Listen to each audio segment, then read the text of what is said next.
Hey, friends and revolutionaries. We start a little charming, a little sweet, you know, nothing too intense. But we're into the first week of October now. I think it's time to move on to something a little more interesting. In this case, we're going to go ahead and we're going to take a look at Neca. Going to do a lot of Neca this month. But we're starting off with Neca, Real Toys, Harry Potter, no particular Harry Potter, Dementor. Very sweet. It's something where since the Harry Potter movie, the final movie had come out, my Toys R Us had gotten quite a few of the Harry Potter figures. It's like Neca pulled out all the stops to re-release all the Harry Potters that they had. They just never all seemed to come at the same time. You know, I get Harry and Hermione. I could get Snape. You know, I would get Lucius over here. Still haven't found Bellatrix or Fenrir Greyback. Still haven't found either one of those. They would be very cool. But yeah, a few months back, I did actually find the Dementor along with Hugh, who must not be named. The Harry Potter that's in the set pretty much is the same Harry that I got in the 3-pack with Hermione and Ron. So not too keen on picking up this one, but very cool getting yeah, him and the Dementor. And as much as I wanted to crack them open and do a review right then and there, I just, looking at them in pack, I figured, you know, this has got to wait till Halloween. This is not a figure I can do now. I should just wait. So very cool that it's finally October and Halloween is coming up, because we're going to get a chance to take a look at the Dementor. Now, nothing on the packaging whatsoever. You know, no write-up, no bios, no story as far as what the Dementors are. But for Harry Potter fans, you know, the Dementors are the Guardians of Azkaban, the wizard prison, and they just all around nasty things. You know, kind of ghost-like. In the book, I always imagine them more like, you know, just kind of very slender Grim Reaper kind of floating robes. But in the movie, yeah, I mean, I was very impressed with the Dementors from the movie, and so far I'm pretty impressed with how Neca has translated into a figure. But yeah, not much to say on the packaging, just what you already see. We'll go ahead and pop them out of the pack and have some fun. Be right back. All right, so I've had to pull my camera way back here, so I might jostle it around while I'm reaching over for the figure, but it's big. I mean, it's not a huge figure, but it's actually quite tall. Primarily because, as Harry Potter fans, or as anyone who's seen the movie knows, Dementors don't have legs. So Neca did a really great job making a base, which I don't know if this is reused from something before, but it's a very nice base, reproducing kind of maybe the floor, the Forbidden Forest.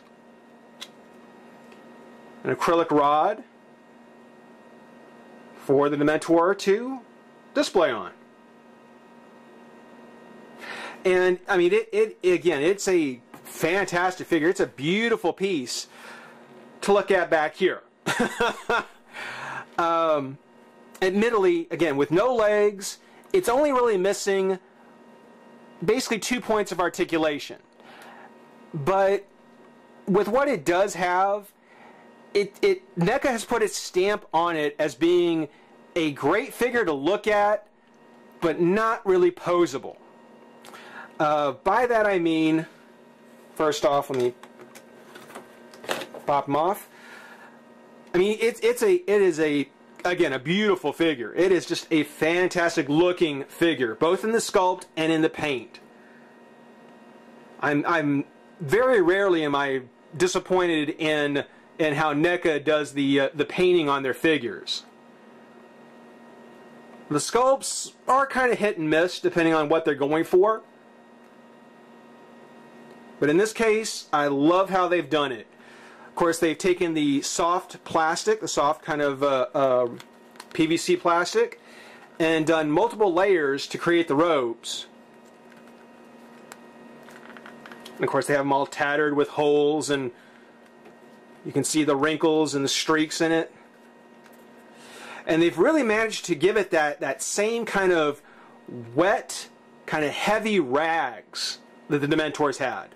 I thought they were so creepy in the movie because, you know, the rags just hung off the bones or whatever's underneath there, well, almost like, you know, wet rags.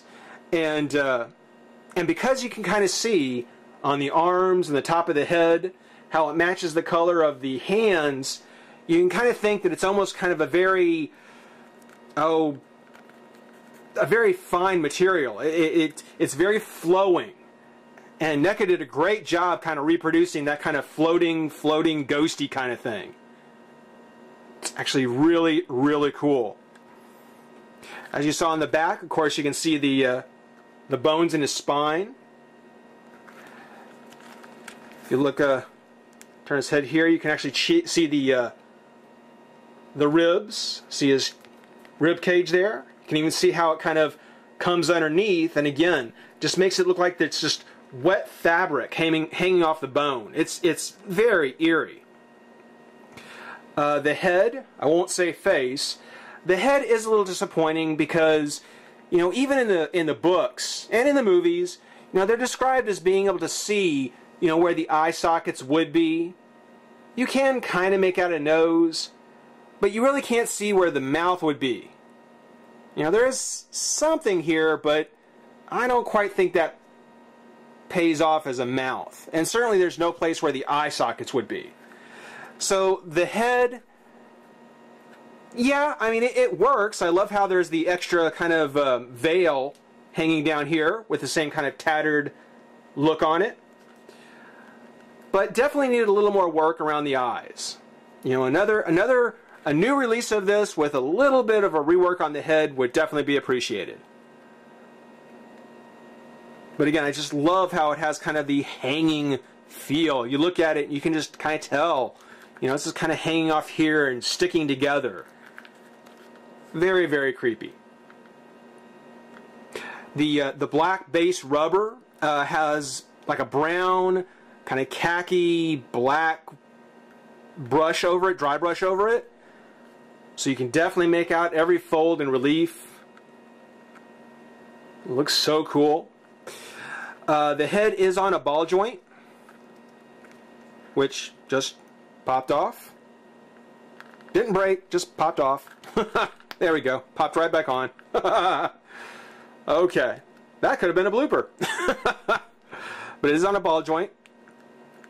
The arms, now these could break because they're made of a very soft rubbery material. I mean, the same kind of material that they got for the robes here.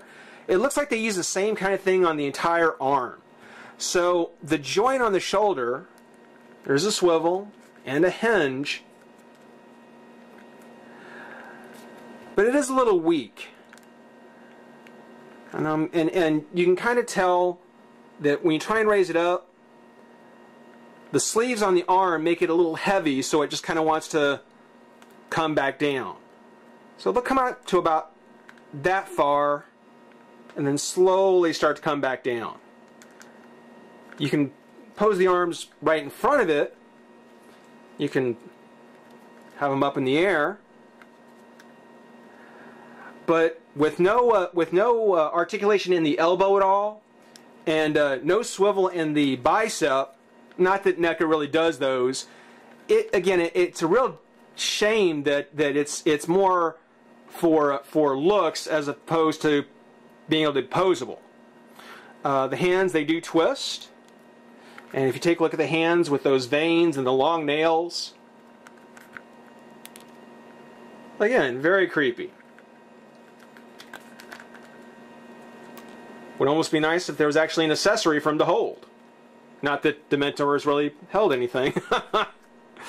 As I pointed out, you can kind of see on the rib cage, you know, where the rib cage kind of ends here. If we look underneath the Dementor's robes, they actually have a spinal cord with a pelvic bone and then this long, almost like tail hanging down. So you can really tell that no, Dementors were never people, but they were something else. And it's actually cool because, you know, the bone is actually painted as well. No articulation on it, but, you know, they didn't really have to do that. You know, they could have just had the whole tail hanging down and kind of poking out underneath the robe. They didn't really need to put the pelvic in there. But it's a nice touch. It's actually very cool.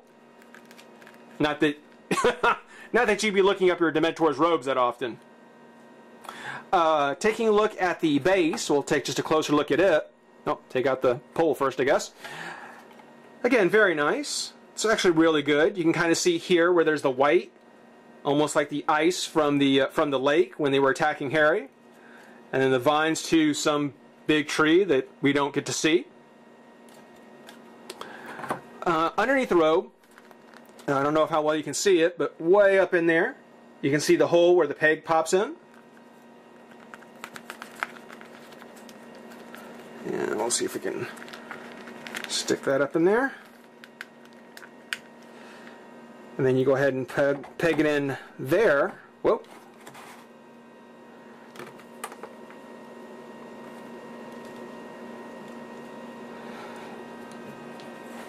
And you have kind of a lopsided Dementor. Whoa. Well, that went straight through. Oops.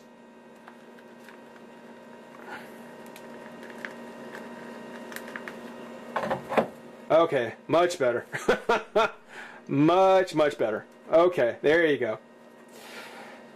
So, you know, again, it would be nice if the joints had been made of a little firmer plastic, you know, just so they could be a little more posable, because he doesn't have much. So making the arms out of a little bit better plastic, that would have been appreciated. Otherwise, I mean, once you've gone ahead and got him posed somewhere, I mean, it's actually a beautiful figure to have. Much like the Resident Evil zombies, I think that the Dementor would probably look better if you had 2 or 3 of them. If my Toys R Us gets any more of them, I'll probably buy at least one more, because I think that they look probably much better in groups. For now, I hope you enjoy watching. Rate, comment, subscribe, join the revolution. We'll see you soon. Bye-bye.